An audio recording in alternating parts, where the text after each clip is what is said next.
بسم اللہ الرحمن الرحیم۔ ویورز کیسے ہیں آپ لوگ؟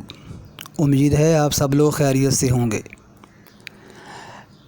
ایم فل اردو کے طلباء اصرار کر رہے تھے کہ ان کے حالیہ سلیبس پر بھی ایک ویڈیو اپلوڈ کی جائے، تو جناب دل تھام لیجئے، سنی گئی ہے آپ کی۔ آپ کا موجودہ موضوع چل رہا تھا جدید ادب میں جدید اردو شاعری،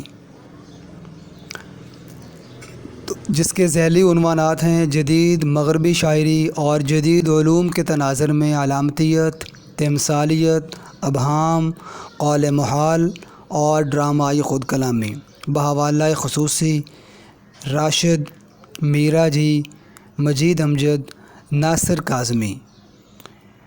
نئی شاعری اور لسانی تشکیلات میں بحوالہ خصوصی افتخار جالب، انیس ناگی اور ظفر اقبال۔ تو آئیے لیکچر کا آغاز کرتے ہیں۔ ہمیں سب سے پہلے تو یہ جاننا ہوگا کہ جدیدیت ہے کیا، تبھی ہم ان شاعروں کے بارے میں جان پائیں گے۔ جدیدیت ایک متنازع اصطلاح ہے جس کی ایک معیاری اور مستقل تعریف کرنا ناممکن ہے۔ ہر دور کے لحاظ سے ادبی تحریک اہمیت کی حامل ہوتی ہے۔ مثلاً بہمنی دور میں مثنوی نگاری اور داستان گوئی کا رواج تھا۔ میر و غالب کے دور میں قصیدہ اور غزل گوئی کو عروج ملا۔ قصیدہ اور غزل گوئی کا ادبی رجحان بہمنی ادبی روایات کے مقابلے میں جدیدیت کا حامل تھا۔ انجمن پنجاب کے زیر اثر نظم نگاری کو فروغ ملا تو یہ ادبی رجحان سابقہ تمام ادبی روایات کے مقابلے میں جدیدیت کا حامل نظر آتا ہے۔ 20ویں صدی میں آزاد نظم کہنے اور لکھنے کا سلسلہ شروع ہوا تو اپنے عہد کے لحاظ سے یہ بھی جدیدیت کا حامل رویہ تھا۔ 20ویں صدی کے آخر اور 21ویں صدی کے شروع میں ہائیکو کی صنف متعارف ہوئی تو ادبی دنیا میں ہائیکو نگاری بھی جدیدیت کی حامل نظر آئی۔ تو مفہوم یہ واضح ہوا کہ جدیدیت ایک ایسا رویہ ہے جو اثبات یعنی مثبت کے مقابلے میں نفی کو اہمیت دیتا ہے، تسلیم کرنے کے مقابلے میں رد کو اجاگر کرتا ہے، سب کچھ ہوتے ہوئے بھی کچھ نہ ہونے کی بات کرتا ہے۔ آخر لوگ جدیدیت کو کیوں اپناتے ہیں؟ جدیدیت کی وجوہات کیا ہیں؟ تو نوٹ کیجئے۔ نمبر 1، جنگ عظیم اول اور خصوصاً جنگ عظیم دوم جو کہ 1939 سے 1945 تک برسر پیکار رہی، اس کے نتیجے میں یورپ اور انگریزی مغربی ممالک میں معاشرے کے گمراہ اور بھٹکے ہوئے مرد و خواتین پر مشتمل ایک ایسا ٹولہ وجود میں آ گیا جسے انگریزی ادب میں گم شدہ نسل یعنی لاسٹ جنریشن کہا جاتا ہے۔ جیسے بوائز اور گرلز ہاسٹل میں جدیدیت کے نام پر جو غل غپاڑہ کیا جاتا ہے۔ نمبر 2، اس نسل نے ہر طرح کی مذہبی، سماجی اور معاشی قدروں سے راہ فرار حاصل کرنے کی کوشش کی۔ ہر طرح کے نشے، رقص و سرود کی محفلوں اور آوارہ گردی میں سکون تلاش کرنے کی کوشش کی۔ مذہب اور معاشرے سے مکمل بغاوت اور بیگانگی کا اظہار کیا۔ نمبر 3، جدیدیت کے نظریات کا پرچار اور فروغ میں بین الاقوامی میڈیا نے گلوبلائزیشن کے زیر اثر اہم کردار ادا کیا، جس میں print media, tele media, electronic media, social media اور انٹرنیٹ وغیرہ شامل ہیں۔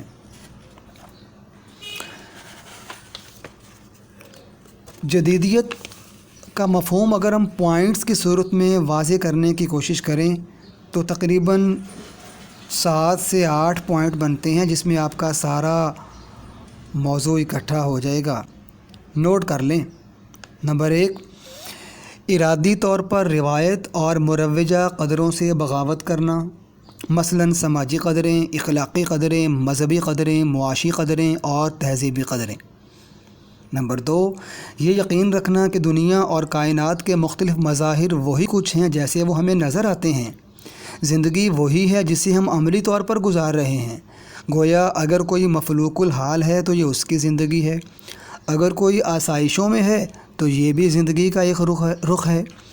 اچھی اور بری زندگی کا جدیدیت والوں کے ہاں کوئی تصور نہیں۔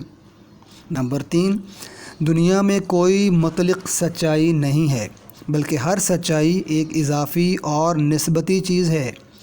نیز دنیا کے اندر رونما ہونے والے مختلف واقعات پر کوئی طاقت حکومت نہیں کرتی، یعنی کوئی الہامی طاقت نہیں ہے۔ نمبر 4، جدیدیت تاریخ سے کوئی رشتہ، ربط اور تعلق نہیں رکھتی۔ انسان ماڈرن ہو کر ماضی کو بھولنا شروع ہو جاتا ہے۔ نمبر 5، جدیدیت معاشرے سے بغاوت اور بیگانگی کی بات کرتی ہے۔ مثلاً پوش ایریا کے لوگ، جیسے ڈیفنس اور بحریہ ٹاؤن وغیرہ کے لوگ، یہ لوگ مذہب، اخلاق، حتیٰ کہ اپنی ذات سے بھی بغاوت پیدا کرنے پر آمادہ ہوتے ہیں اور بیگانگیت کا تعلق پیدا کرتے ہیں۔ جیسے ماڈرن خواتین کا مشہور مقولہ ہے "I didn't care my foot" وغیرہ۔ نمبر 6، جدیدیت فرد واحد کی صلاحیتوں کی بات کرتی ہے۔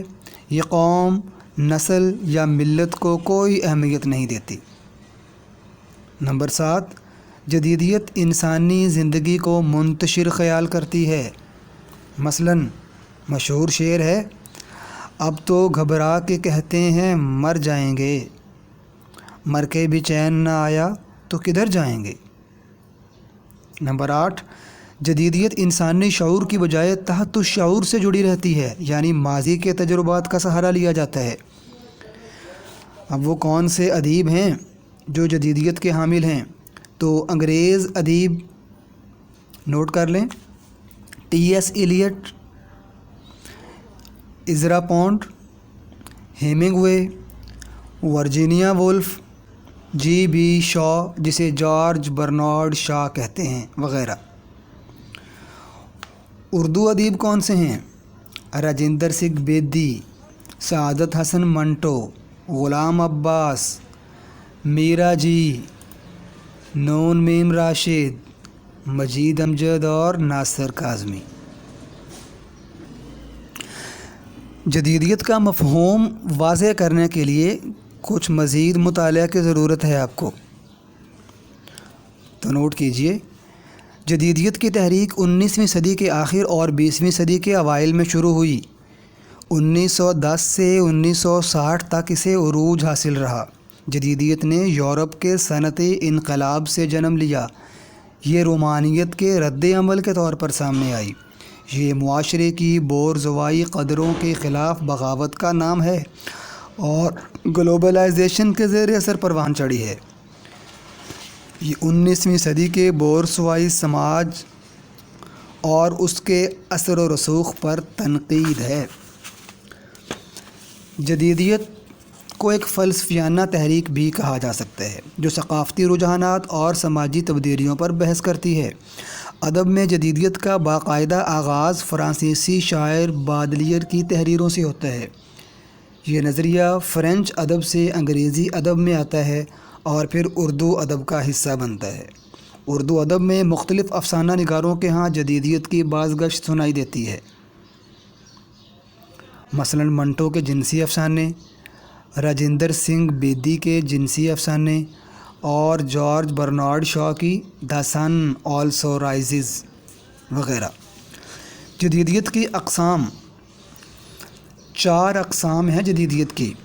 نمبر 1، ہیئت کے اعتبار سے جدیدیت، مثلاً غزل، مثنوی، قصیدہ اور نظم میں آزاد نظم اور ہائیکو وغیرہ۔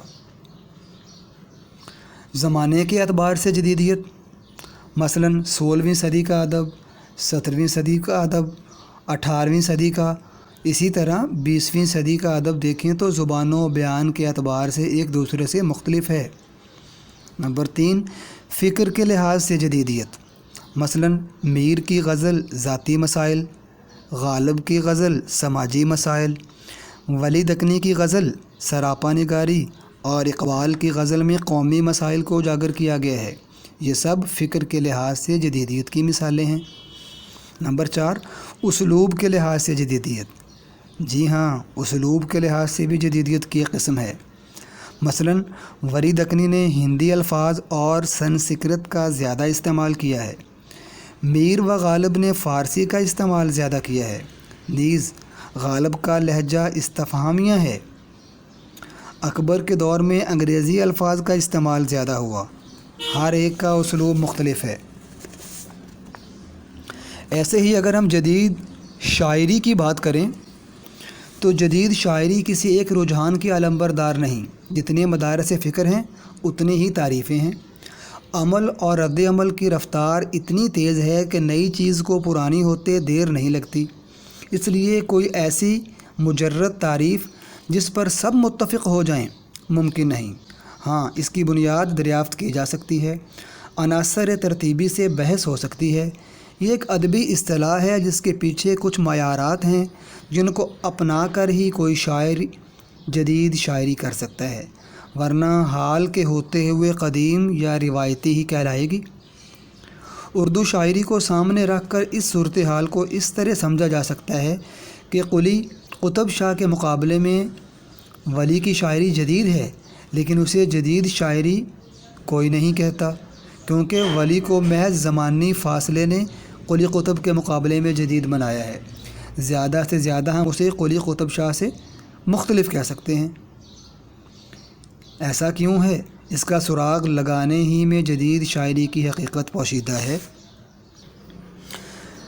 لیجیے جی، اب بات کرتے ہیں اپنے سلیبس میں شامل شعراء اور ادیبوں کے کلام میں علامت، تمثالیت اور ابہام وغیرہ کا استعمال۔ تو پہلے ہمیں یہ جاننا ہوگا کہ علامت ہوتی کیا ہے، تمثالیت کسے کہتے ہیں، ابہام کیا ہے، اور ڈرامائی خود کلامی کیسے آتی ہے ان کے کلام میں۔ علامت انسانی ادراک کا کامیاب ترین اظہار ہے۔ علامت انسان کے لفظی، بصری اور حیاتیاتی ادراک کی وسیع المعانی عملی تفسیر ہے۔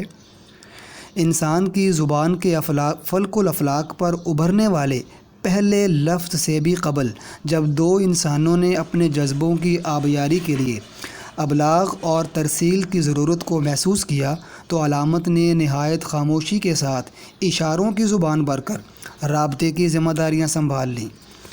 ابتدائے آفرینش سے انسان نے اپنے اظہار کے لیے علامت کو اس طرح سہارا بنایا کہ حیوت آدم کے ساتھ ہی ایک مربوط علامتی نظام بھی تشکیل پا گیا۔ علامت کے تشخص کی جانچ اس کے اجزائی ترکیبی اور ہم مشرب الفاظ پر ایک نظر ڈالنے سے قبل ضروری ہے کہ علامت نگاری کے پس منظر پر ایک نظر ڈالی جائے اور اس لفظ کی وجہ تسمیہ، تشکیل کے مراحل اور اولین دور کو دیکھا جائے تاکہ گفتگو کو آگے بڑھانے میں آسانی ہو، اور اس کے لیے ہمیں یورپ کے ادبی علائق میں جھانکنا ہوگا جہاں لفظ سمبولزم نے تخلیق پائی۔ یہ بہت عجیب بات ہے کہ علامت کے بارے میں مذاہب اور اساطیر کا رویہ ایک دوسرے کے بہت قریب رہا ہے۔ مذہب نے انسان کو گمراہیوں سے نکالنے کے لیے زمین پر پھیلی علامتوں جیسے آیات اور اساطیر کی طرف اشارہ کیا، تو ارسطو نے اپنے اظہار کے لیے دیوتاؤں سے اخذ و اقتصاب کیا ہے۔ علامت نگاری کا آغاز فرانس کے ادبی چشمے سے پھوٹا۔ ریڈمنڈ ولسن سمیت یورپ اور اردو کے تمام نقادان اس بات پر متفق ہیں۔ اردو ادب میں علامت نگاری کوئی نئی بات نہیں۔ مذہب، ثقافت، تہذیب اور معاشرے میں علامت کا استعمال ہمیشہ رہا ہے۔ ادب میں تلاش، جستجو، تحیر اور اظہار کے نئے نئے ڈھنگ کی دریافت کا عمل ادب کو مسلسل ارتقاء پذیر رکھنے کی ضمانت بھی فراہم کرتا ہے۔ لفظ کو علامتی معنی دینے کے لیے تخلیق کار کے ذہنی افق پر ایک طویل پس منظر کی ضرورت ہوتی ہے جو علامت کی تشکیل میں معنی خیزی کی سطح، اخلاقی و جذباتی فطرت کے دستور اساسی میں جڑوں کی گہرائی سے ابھارتے ہیں۔ مگر خود یورپ کی تحریکوں میں اخلاقی فطرت کے دستور اساسی سے انحراف کی صورتیں بھی دکھائی دیتی ہیں۔ مگر عام صورتوں میں فنکار کے تجربے اور مشاہدے سے تخلیق پائے۔ علامتوں کی معنی خیزی خود تخلیق کار کی ذہنی استعداد کا ثبوت ہوتی ہے۔ علامت کو انگریزی میں سمبل کہتے ہیں۔ اصطلاح میں علامت سے مراد اظہار کا بالواسطہ پیرایا ہے، یعنی ایک بات کہنا اور سے دوسری مراد لینا۔ ڈاکٹر انیس اشفاق اس بابت لکھتے ہیں کہ علامت سے مراد وہ بیان ہے جس کے ذریعے جو کہا جائے اس سے زیادہ اور کچھ الگ معنی مراد لیے جائیں۔ علامت ہمارے ذہن کو معانی کی کئی جہتوں کی طرف منتقل کرتی ہے۔ علامتی اظہار خود بیان واقعہ ہوتا ہے، لیکن اس بیان واقعہ کے ظاہری مفہوم سے ذہن اس مفہوم سے مماثل کئی اور مفہوم کی طرف بھی منتقل ہو جاتا ہے۔ یہ بیان کسی واقعہ کا بھی ہو سکتا ہے، کسی وقوعے کا بھی، اور کسی صورتحال کا بھی۔ تبسم کاشمیری اس بابت فرماتے ہیں کہ علامت در حقیقت کسی غیر مرئی حقیقت کا مرئی نشان ہے، اور اس مرئی نشان کے پیچھے غیر مرئی حقیقت کے متعلق محسوسات و فکر کا ایک پیچیدہ سلسلہ ہوتا ہے۔ ابتدا میں علامت کا تصور صرف حسن و عشق کے مفہوم کی ادائیگی کے لیے ہوتا تھا، لیکن رفتہ رفتہ اس علامتی نظام کو دوسرے مفاہیم کی ادائیگی کے لیے استعمال کیا جانے لگا۔ جدید اردو شاعری نے شعری زبان کی توسیع کی اور لفظوں کو بے جان انداز میں استعمال کرنے کی بجائے انہیں علامتی روپ عطا کیا۔ تو آئیے آپ دیکھتے ہیں ہمارے سلیبس میں شامل ادیبان نے کس طرح علامت، تمثالیت اور ابہام نگاری کا استعمال کیا۔ تو پہلے آتے ہیں مجید امجد کے بارے میں۔ مجید امجد ادبی دنیا کا ایک مایہ ناز نام ہے۔ ذاتی طور پر یہ شخصیت کسی تعارف کی محتاج نہیں ہے۔ پاکستانی اور انڈین اردو ادب میں انہیں ایک نمایاں مقام حاصل ہے۔ ان کی زندگی کے واقعات و معاملات، چونکہ ہمارا اس وقت موضوع نہیں ہے، لیکچر ہمارا اسپیسیفک ہے علامت نگاری، ابہام گوئی اور ڈرامائی نگاری پر، تو اس لیے اپنے موضوع پر ہی رہتے ہیں۔ تو مجید امجد کی شاعری کا علامت نگاری کے حوالے سے جائزہ لینے کی کوشش کرتے ہیں۔ اردو شاعری کے نمائندہ شاعر مجید امجد کا نام بحیثیت علامت نگار خاصا معتبر ہے۔ ان کی شاعری پر بچپن کے حالات و واقعات کا بڑا گہرا اثر ہے۔ مجید امجد بچپن سے ہی بد نصیب رہا، کیونکہ والد کی دوسری شادی نے انہیں ننیہال رہنے پر مجبور کر دیا۔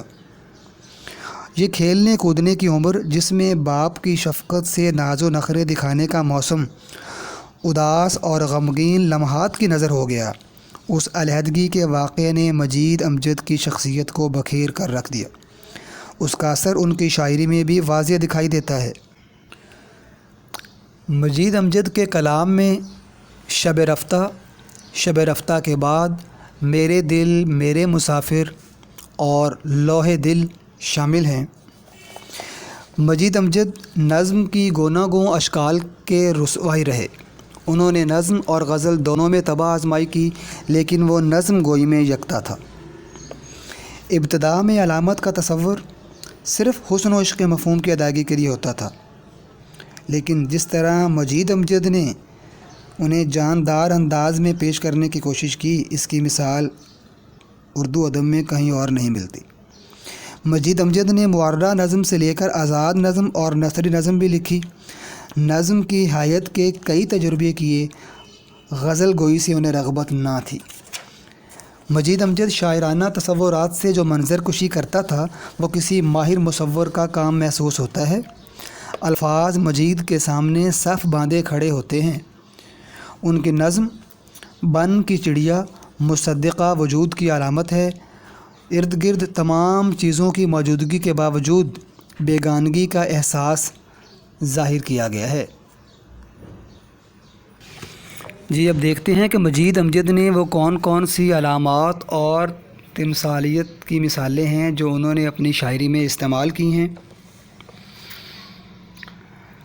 ان کی نظم بن کی چڑیا مصدقہ وجود کی علامت ہے۔ ارد گرد تمام چیزوں کی موجودگی کے باوجود بیگانگی کا احساس ظاہر کیا گیا ہے۔ کیا گاتی ہے، کیا کہتی ہے، کون اس بھید کو کھولے، جانے دور کے کس ان دیکھے، دیس کی بولی بولے، کون سنے، ہاں کون سنے راگ، اس کے راگ البیلے، سب کے سب بہرے ہیں، میداں وادی دریا ٹیلے۔ ان کی نظم میں صوتی آہنگ پوری آن بان کے ساتھ موجود ہے۔ ان کی نظموں سے موسیقیت جھلکتی ہے، ایک ترنم کا احساس پایا جاتا ہے۔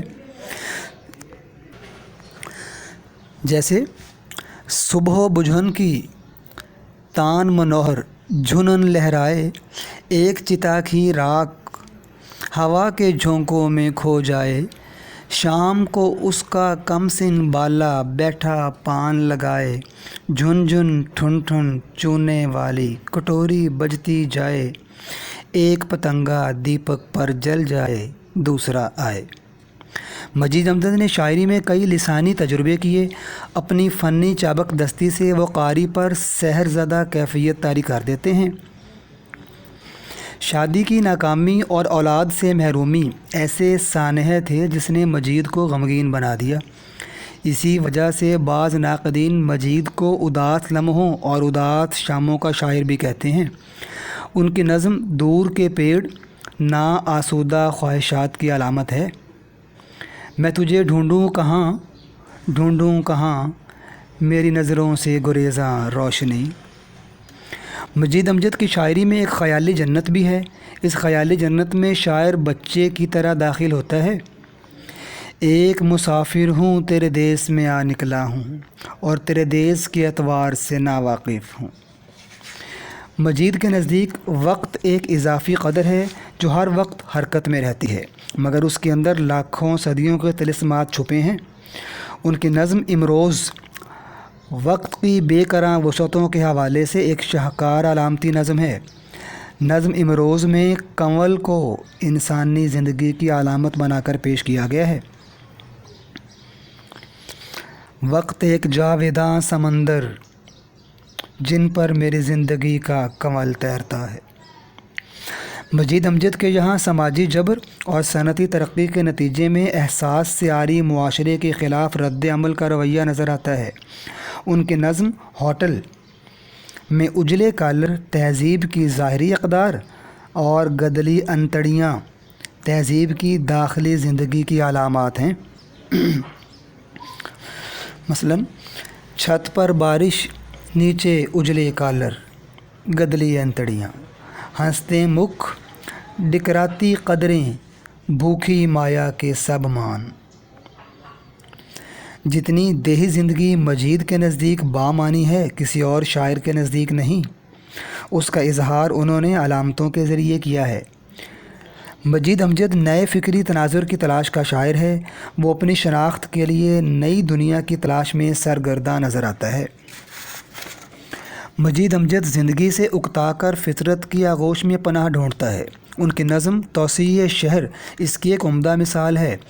ان کی نظم توسیع شہر اس دوراہا کی علامت بنتی ہے جہاں انسانی تہذیب اور فطری زندگی کا خاتمہ ہو رہا ہے۔ آبادی بڑھنے سے نئے نئے شہر آباد ہو رہے ہیں۔ فطرت اور انسان میں ایک قسم کی دوری حائل ہو گئی ہے۔ گھنے سہانے چھاؤں چھڑکتے بور لدے چھتنار، 20,000 میں بک گئے سارے ہرے بھرے اشجار۔ اس کا شعری ذخیرہ الفاظ مستعار و مسروقہ نہیں بلکہ خود پیدا کرتا ہے۔ یہ سال ہا سال کی ریاضت کا نتیجہ ہے۔ مجید امجد کی شاعری میں درختوں کو بھی ایک محاکات کی سی حیثیت حاصل ہے۔ وہ گھنے درختوں کے سایہ کا ذکر بھی اس طریقے سے کرتے ہیں کہ منظر خود بخود آنکھوں کے سامنے بھر آتا ہے۔ درخت کی علامت مجید نے محبوبہ کے لیے بھی استعمال کی اور کبھی ماں کی ممتا کے لیے بھی استعمال کی، کبھی اس کے سائے کو پدرانہ شفقت کے مماثل سمجھتا ہے۔ ان کی نظم گھنگھور گھٹاؤں کے نیچے اس کی بہترین مثال ہے۔ مجید امجد نے غزل کی روایتی زبائش سے بے نیاز ہو کر نظم کے لیے نیا اسلوب، نئی تکنیک اور نئی لفظیات اور علامات پیش کی ہیں۔ وقت کا دولانی تصور مجید امجد کی نظم کنواں میں بہت نمایاں ہو کر سامنے آتا ہے کہ وقت اللہ تعالیٰ کی طرح ہمیشہ سے ہے اور ہمیشہ رہے گا۔ رواں ہے تپاں ہے یہ چکر یوں ہی جاویداں چل رہا ہے، کنواں چل رہا ہے۔ ان کی نظم مسلخ دنیا کی علامت بن کر سامنے آتی ہے۔ مسلخ میں گوشت کے پارچے ہوتے ہیں اور یہ گوشت کے ٹکڑے اپنا اپنا نام اور اپنا اپنا دیس رکھتے ہیں۔ روز اس مسلخ میں کٹتا ہے ڈھیروں گوشت، دھرتی کے تھال میں ڈھیروں گوشت، اور پھر یہ سب ماس چھوٹے چھوٹے ٹکڑوں میں، بستی بستی گلیوں اور بازاروں میں، لمبی لمبی قطاروں میں، جدا جدا تقدیروں میں بٹتا جاتا ہے۔ اسی طرح ان کی نظم چولہا، اس میں آگ زندگی کی حرارت کی علامت ہے۔ ان کی نظموں میں بیل استحصال اور جبر کی علامت ہے۔ لہو کا استعمال وہ خواہشات کا مر جانا سے مراد لیتے ہیں۔ جھومتے کھیت ان کے ہاں خوشحالی کی علامت ہیں۔ پہرہ دار ان کے ہاں محافظ کی علامت ہیں۔ جی تو مجید امجد کے ٹاپک کو کلوز کرتے ہوئے مختصر ان کے بارے میں اتنا ہی کہوں گا کہ مجید امجد سردست صرف اتنی گزارش کر دوں کہ میری دانست میں مجید امجد اردو زبان کے شاعروں میں آج بھی شامل ہے اور ہمیشہ ہمیشہ رہے گا۔ دراصل مجید اتنا کچھ کہنا چاہتا تھا کہ اسے مروجہ حیاتیں ادھوری محسوس ہونے لگی تھیں۔ اگر اسے چند برس اور مل جاتے تو وہ یقیناً نظم کو ایک قطعی اور نئی حیت سے سرفراز کر جاتا۔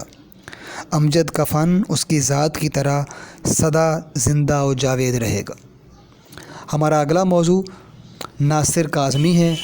لیکچر چونکہ طویل ہو گیا ہے، اس کے لیے ہم اگلا لیکچر رکھیں گے۔ آج کے لیے اتنا ہی کافی، مجھے اجازت دیجیے۔ اللہ حافظ۔ بسم اللہ